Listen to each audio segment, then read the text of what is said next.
Navodaya system पर आधारित question series Dhaulagarh माता सीरीज को आगे बढ़ाते हुए देखते हैं पार्ट 26।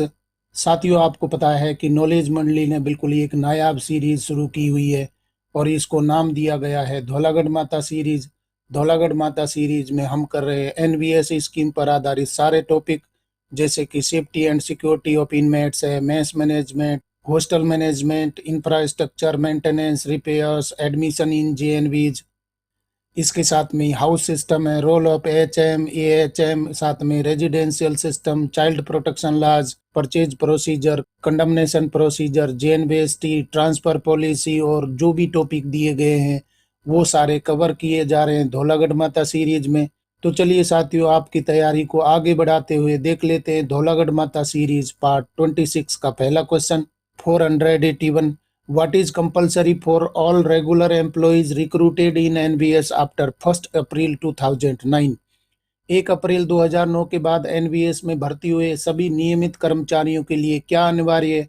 एनवीएस ने सभी नियमित कर्मचारियों के लिए 1 अप्रैल 2009 से कौन सी स्कीम लागू कर दी है, कंपलसरी कर दी है? आप यहाँ पर ऑप्शन पढ़ के देखिए, मैं आपको सही उत्तर बताऊंगा। ऑप्शन आपको देखने हैं कौन सा सही उत्तर हो रहा है, और सही उत्तर अगर आपको पता है तो कमेंट भी करते रहिए। 1 अप्रैल 2009 के बाद एनवीएस में भर्ती हुए सभी नियमित कर्मचारियों के लिए क्या अनिवार्य हो जाएगा, कंपलसरी हो जाएगा, मैंडेटरी हो जाएगा? सही उत्तर हमारा हो जाएगा डी हो जाएगा। न्यू पेंशन स्कीम यानी कि एनपीएस का सब्सक्रिप्शन लेना लागू हो गया है। 1 अप्रैल 2009 के बाद में एनपीएस का सब्सक्राइबर उसको होना अनिवार्य हो जाएगा। सही उत्तर हमारा हो जाएगा डी हो जाएगा। क्वेश्चन देख लेते हैं 482। For which employees in JNV the principal is the competent authority for advance sanction and withdrawal of CPF? JNV में किन कर्मचारियों के लिए सीपीएफ की अग्रिम मंजूरी और निकासी के लिए प्रिंसिपल सक्षम प्राधिकारी है? इससे पहले वाले वीडियो में हम सीपीएफ स्कीम पर कंप्लीट सीरीज कर चुके हैं, आप जरूर उसको देखिए, क्योंकि कौन सक्षम प्राधिकारी होगा सीपीएफ के विड्रॉल के लिए, साथ में निकासी के लिए। जेएनबी में प्रिंसिपल सक्षम अधिकारी किन कर्मचारियों के लिए होगा? क्या सभी एम्प्लॉइज होगा, या वाइस प्रिंसिपल तक होगा, या सभी टीचर के लिए होगा, या ऑल एम्प्लॉइज एक्सेप्ट प्रिंसिपल? तो सक्षम प्राधिकारी कौन होगा सीपीएफ की अग्रिम मंजूरी और निकासी के लिए? सही उत्तर हमारा हो जाएगा डी हो जाएगा, all employees except principal. Principal है वो सभी जेएनवी के कर्मचारियों के लिए सक्षम प्राधिकारी होगा, परंतु वो खुद के लिए नहीं होंगे। खुद के लिए जो प्रिंसिपल होते हैं उनके सक्षम अधिकारी हैं वो दूसरे होते हैं। इससे पहले वाले वीडियो में हम चर्चा कर चुके हैं कौन प्रिंसिपल के लिए सक्षम अधिकारी होंगे अगर वो सीपीएफ से एडवांस लेना चाहते हैं या विड्रॉल करना चाहते हैं। यहाँ पर प्रिंसिपल है वो जेएनवी के हेड होते हैं, तो वो खुद के लिए नहीं है, बाकी सभी के लिए सक्षम प्राधिकारी हो जाएंगे। सही उत्तर हमारा हो जाएगा डी हो जाएगा, all employees except principal. Question देख लेते हैं 483।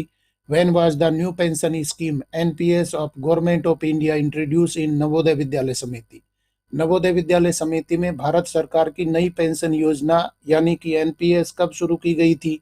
कौन सी तारीख से भारत सरकार ने एनपीएस लागू कर दी और उसको इम्प्लीमेंट किया गया था? एनवीएस में कब से लागू हो गया? तो एनवीएस है उसकी डेट सेम है या अलग है? भारत में दूसरे एम्प्लॉय के लिए कब से शुरू हुआ था?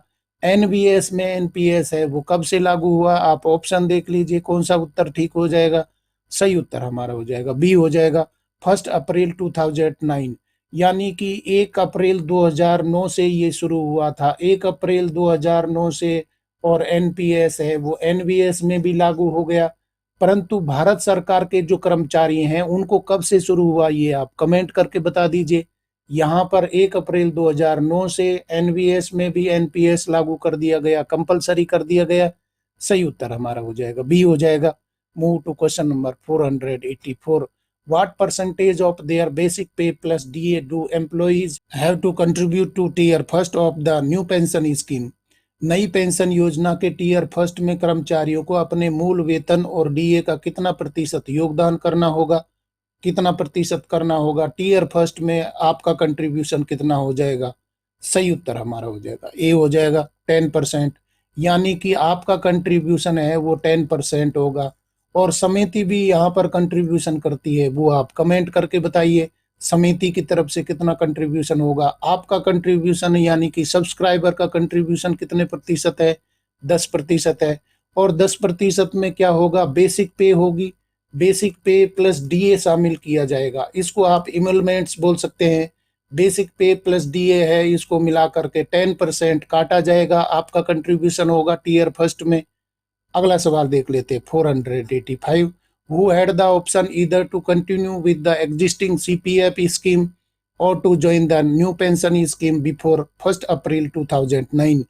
1 अप्रैल 2009 से पहले मौजूदा सीपीएफ योजना को जारी रखने या नई पेंशन योजना में शामिल होने का विकल्प किसके पास था। यानी कि समिति ने विकल्प दिया था, अगर आपने सीपीएफ स्कीम को ऑप्ट किया हुआ था और 1 अप्रैल 2009 से एनपीएस लागू हो गया, तो कर्मचारियों को एनबीएस ने क्या ऑप्शन दिया था। ऑप्शन आप देख लीजिए। 1 अप्रैल 2009 से पहले मौजूदा सीपीएफ योजना को जारी रखने या नई पेंशन योजना में शामिल होने का विकल्प किसके पास में था, कौन से कर्मचारियों के पास में विकल्प था।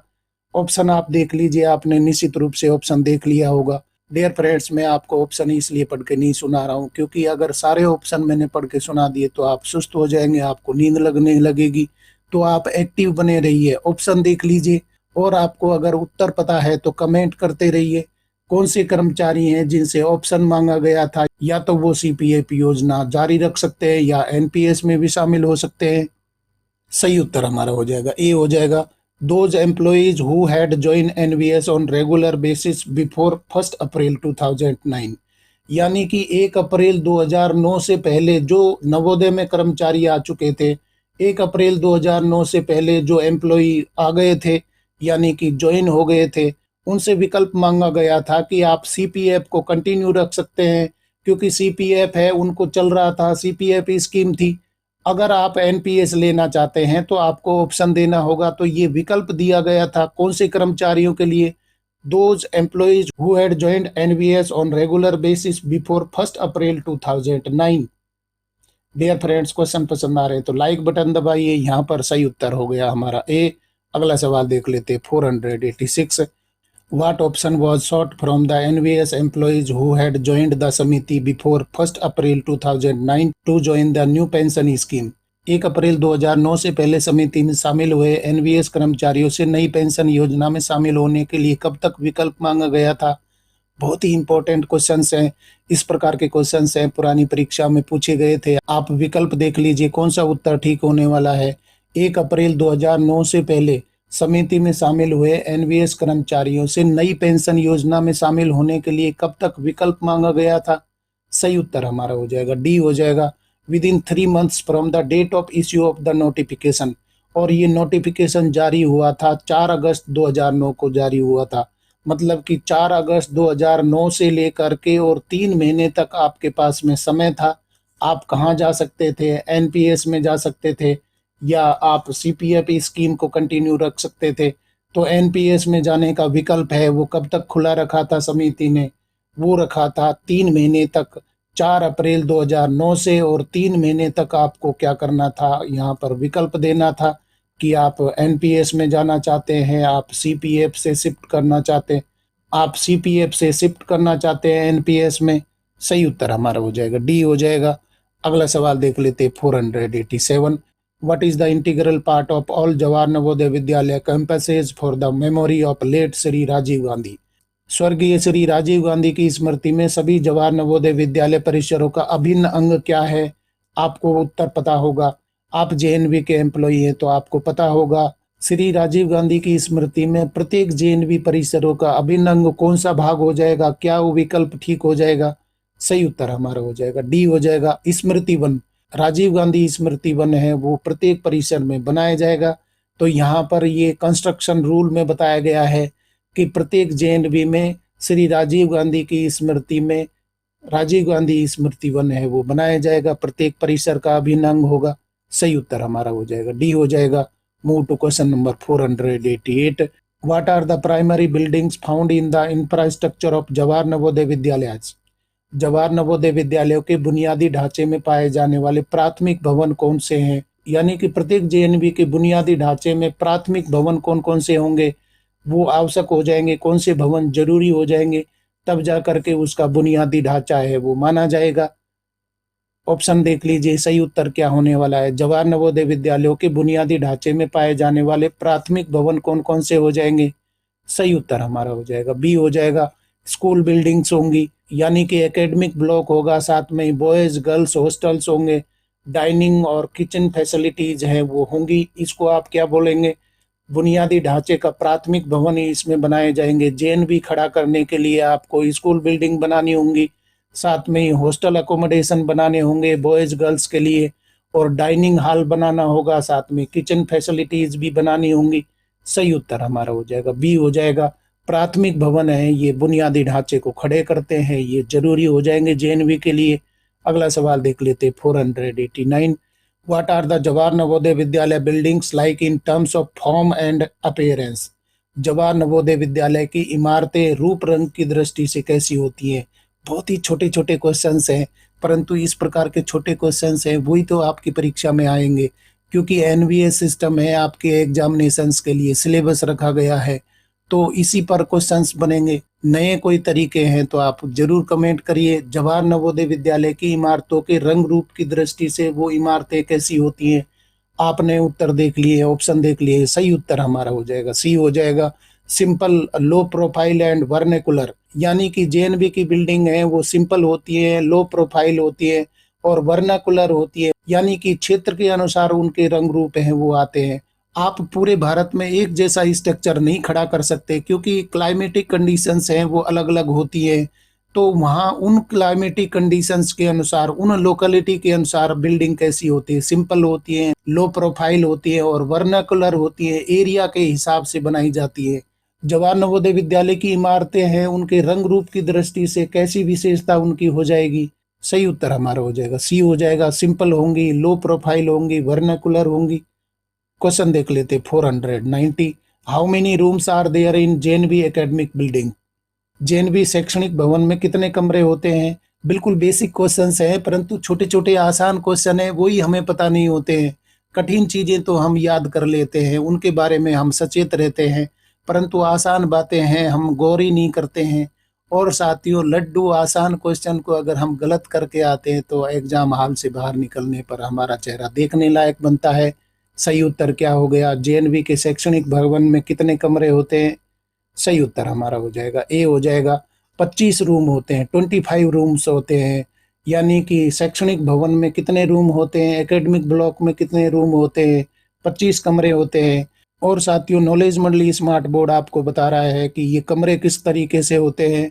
18 क्लासरूम्स होते हैं, मतलब कि 18 क्लासरूम्स होंगे, 3 लेबोरेटरीज होंगे, 3 लैब होंगी, साथ में ये कंप्यूटर रूम होगा, एक लाइब्रेरी होगी, एडमिनिस्ट्रेटिव रूम होगा, स्टाफ रूम होगा।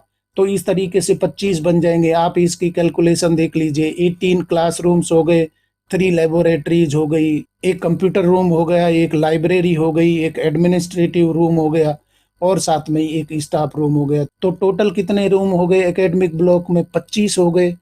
एनवीएस स्कीम की बिल्कुल बेसिक चीजें आपको बताई जा रही है, यही परीक्षा में पूछे जाएंगे। डियर फ्रेंड्स, क्वेश्चन पसंद आ रहे हैं तो लाइक बटन दबाइए, अपने यार दोस्तों को जरूर बताइए। अगला सवाल देख लेते 491। What is the maximum number of students accommodated in each classroom? प्रत्येक कक्षा में विद्यार्थियों की अधिकतम कितनी संख्या बैठ सकती है?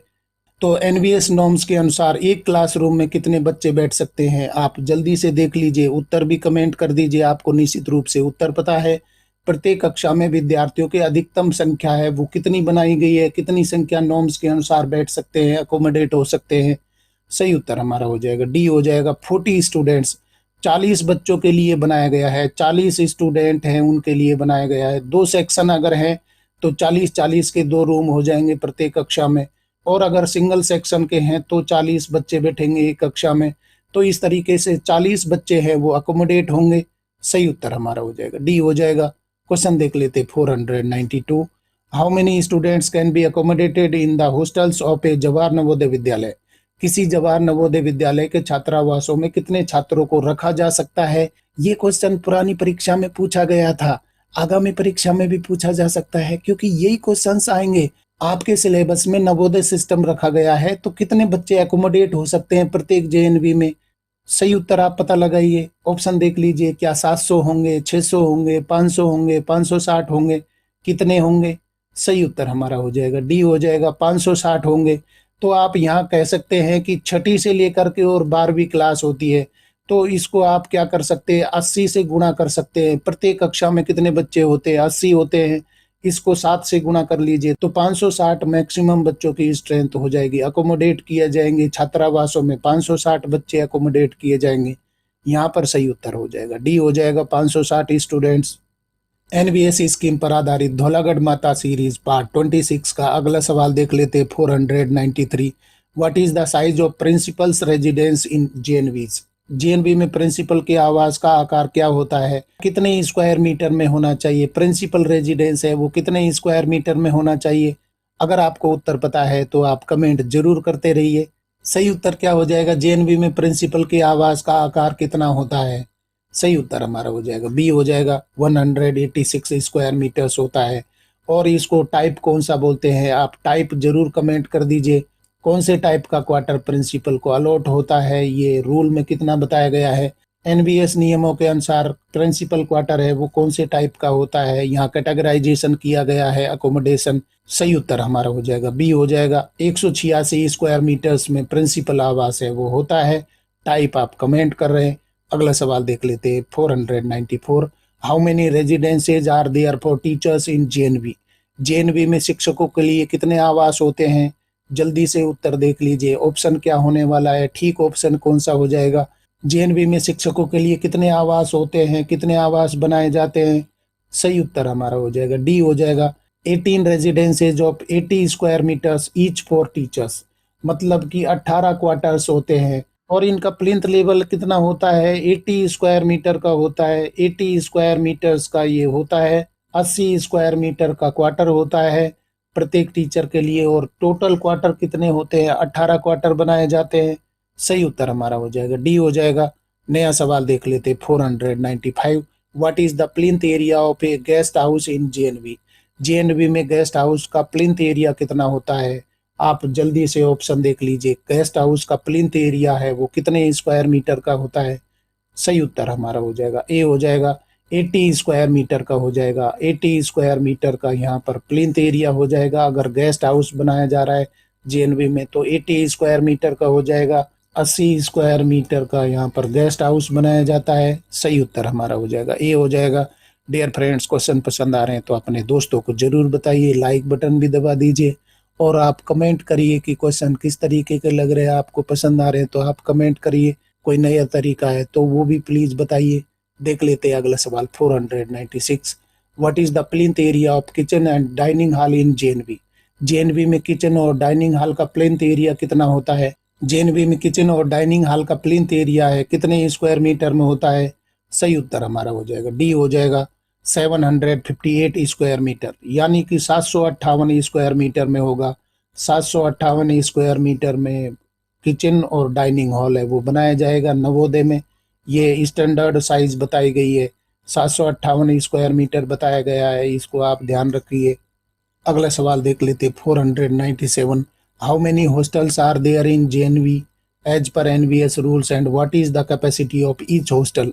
एनबीएस नियमों के अनुसार जेएनवी में कितने छात्रावास होते हैं और प्रत्येक छात्रावास की क्षमता क्या है? बहुत ही इंपॉर्टेंट क्वेश्चन है, ये आपको पता होना चाहिए। एनबीएस नियमों के अनुसार जेएनवी में कितने छात्रावास होते हैं, टोटल हॉस्टल कितने होते हैं और प्रत्येक हॉस्टल की कैपेसिटी कितनी होती है? आप ऑप्शन देखिए। क्या 6 हॉस्टल्स होते हैं और 96 स्टूडेंट की कैपेसिटी होती है?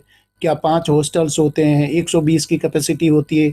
क्या 4 हॉस्टल होते हैं, 144 की कैपेसिटी होती है? क्या 8 हॉस्टल होते हैं, 64 स्टूडेंट की कैपेसिटी होती है? कितने छात्रावास होते हैं और उनकी प्रत्येक की कैपेसिटी है वो कितनी होती है? सही उत्तर हमारा हो जाएगा ए हो जाएगा, 6 हॉस्टल्स ईच अकोमोडेटिंग 96 स्टूडेंट्स। मतलब कि 6 हॉस्टल्स होते हैं, 6 हॉस्टल्स यहाँ पर हो जाएंगे और प्रत्येक की कैपेसिटी है वो कितनी है? 96 बच्चों की कैपेसिटी है। इसको आप कैसे बाइफरकेट करेंगे? 4 हॉस्टल्स बॉयज के लिए हैं और 2 हॉस्टल्स हैं वो गर्ल्स के लिए हैं। इनको आप कैसे कर सकते हैं? टोटल हॉस्टल यहाँ पर कितने हो गए? 6 हॉस्टल्स हो गए। तो 6 हॉस्टल्स में कैपेसिटी है वो किस तरीके से आएगी? आप बोल सकते हैं कि सीनियर बॉयज के हॉस्टल्स हैं वो कितने हो जाएंगे, 4 हो जाएंगे। और इसी तरीके से जूनियर बॉयज के हॉस्टल कितने हो जाएंगे, 4 हो जाएंगे। टोटल कितने हो गए, 8 हॉस्टल हो गए। और गर्ल्स में भी इसी तरीके से 2 सीनियर गर्ल्स के और 2 जूनियर गर्ल्स के हो जाएंगे। इनकी कैपेसिटी है वो टोटल क्या बोल रहा है, 96 बोल रहा है। तो आप एक हॉस्टल की कैपेसिटी क्या बोल सकते हैं, सीनियर बॉयज में आप बोल सकते हैं एक हॉस्टल की कैपेसिटी कितनी हो गई, 48 हो गई। तो सीनियर बॉयज हैं वो कितने हैं, 4 हैं। आप टोटल कैपेसिटी कैलकुलेट कर सकते हैं, 192 बच्चे हो जाएंगे, बॉयज हो जाएंगे। और जूनियर बॉयज में भी आप क्या कर सकते हैं, 48 बच्चों की कैपेसिटी है। तो इसको भी आप 4 से मल्टीप्लाई कर दीजिए, 192 हो जाएंगे।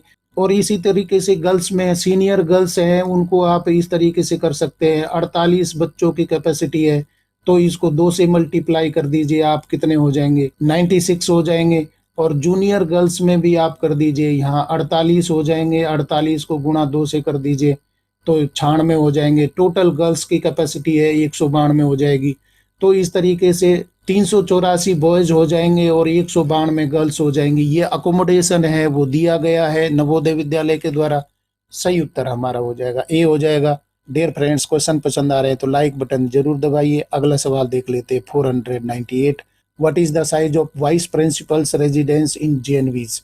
जेएनवी में वाइस प्रिंसिपल के आवास का आकार क्या होता है। बहुत ही अच्छे क्वेश्चन आ रहे हैं। कितने स्क्वायर मीटर में वाइस प्रिंसिपल का क्वार्टर होना चाहिए। सही उत्तर क्या हो जाएगा, आप जल्दी से देख लीजिए। 80 स्क्वायर मीटर में होगा या 90 स्क्वायर मीटर में होगा, 121 स्क्वायर मीटर में होगा, 100 स्क्वायर मीटर में होगा। वाइस प्रिंसिपल का रेजिडेंस है वो कितने स्क्वायर मीटर में होना चाहिए। सही उत्तर हमारा हो जाएगा सी हो जाएगा, 121। यानी कि 121 स्क्वायर मीटर में वाइस प्रिंसिपल का क्वार्टर होगा, वीपी का क्वार्टर होगा। और यहाँ पर भी आप टाइप कमेंट कर दीजिए कौन से टाइप का क्वार्टर है वाइस प्रिंसिपल के लिए होता है, एनवीएस नॉर्म्स के लिए। तो यहाँ आप देख लीजिए कि 121 स्क्वायर मीटर का क्वार्टर होता है, किसके लिए, वाइस प्रिंसिपल के लिए होता है। सही उत्तर हमारा हो जाएगा सी हो जाएगा। Move to question number 499। How many quarters up to 70 square metres are available for administrative staff and support staff in JNVs. JNV में प्रशासनिक कर्मचारियों और सहायक कर्मचारियों के लिए 70 वर्ग मीटर तक के कितने क्वार्टर उपलब्ध होते हैं। छोटी छोटी बातें हैं परंतु यही पूछे जाएंगे। 18 क्वार्टर होंगे या 13 क्वार्टर होंगे, 12 होंगे, 6 होंगे। जो एडमिनिस्ट्रेटिव स्टाफ होता है या सपोर्ट स्टाफ होता है उसके क्वार्टर का साइज भी यहाँ पर बता दिया है, 70 स्क्वायर मीटर में होगा। तो 70 स्क्वायर मीटर के कितने क्वार्टर होंगे एडमिनिस्ट्रेटिव कर्मचारियों के लिए, सहायक कर्मचारियों के लिए। सही उत्तर हमारा हो जाएगा बी हो जाएगा, 13 क्वार्टर्स। मतलब कि 13 क्वार्टर हैं वो किसके लिए होंगे, 13 नंबर में 13 क्वार्टर्स हैं वो होंगे किसके लिए, एडमिनिस्ट्रेटिव स्टाफ के लिए होंगे, साथ में सपोर्ट स्टाफ के लिए होंगे। और इनकी साइज क्या होगी, 70 स्क्वायर मीटर में होगी। सही उत्तर हमारा हो जाएगा बी हो जाएगा। और साथियों देख लेते हैं एनवीएस स्कीम पर आधारित धौलागढ़ माता सीरीज पार्ट 26 का अंतिम सवाल 500। How many quarters up to 80 square metres are available for warden in JNV. JNV में वार्डन के लिए 80 वर्ग मीटर तक के कितने क्वार्टर उपलब्ध होते हैं। बहुत ही जबरदस्त क्वेश्चन है। इस प्रकार के क्वेश्चन से वही पूछे जाएंगे। 80 स्क्वायर मीटर साइज दे दिया गया है तो वार्डन क्वार्टर कितने होंगे। अभी हमने चर्चा करी कितने हॉस्टल्स थे, तो हर हॉस्टल के लिए वार्डन होते हैं, तो कितने वार्डन क्वार्टर होने चाहिए जेएनवी में। ऑप्शन आप देख लीजिए, ऑप्शन आपने पढ़ लिया है। सही उत्तर हमारा हो जाएगा सी हो जाएगा। 12 नंबर, 12 क्वार्टर्स है वो वार्डन के लिए होते हैं। वार्डन के लिए कितने क्वार्टर हो जाएंगे, 12 क्वार्टर हो जाएंगे। और वार्डन के लिए 12 क्वार्टर किस तरीके से होते हैं, बॉयज के 4 क्वार्टर हो जाएंगे, 4 सीनियर के, 4 जूनियर के। ये बॉयज में हो जाएंगे तो कितने हो गए, टोटल 8 हो गए। और गर्ल्स में टोटल हॉस्टल कितने हैं, 2 सीनियर के हैं, 2 जूनियर के हैं, टोटल कितने हो गए, 4 हो गए। तो टोटल वार्डन क्वार्टर कितने हो गए, 12 हो गए। सही उत्तर यहाँ पर हो जाएगा सी हो जाएगा। इस तरीके से साथियों एनवीएस स्कीम पर आधारित धौलागढ़ माता सीरीज पार्ट 26 के अंतिम क्वेश्चन तक हम पहुंच गए हैं। अभी तक हमने 500 क्वेश्चंस कंप्लीट कर लिए। आज के क्वेश्चन पसंद आए तो लाइक शेयर करें और चैनल को सब्सक्राइब करना तो बहुत ही जरूरी है, क्योंकि नॉलेज मंडली is the right choice. Thank you very much.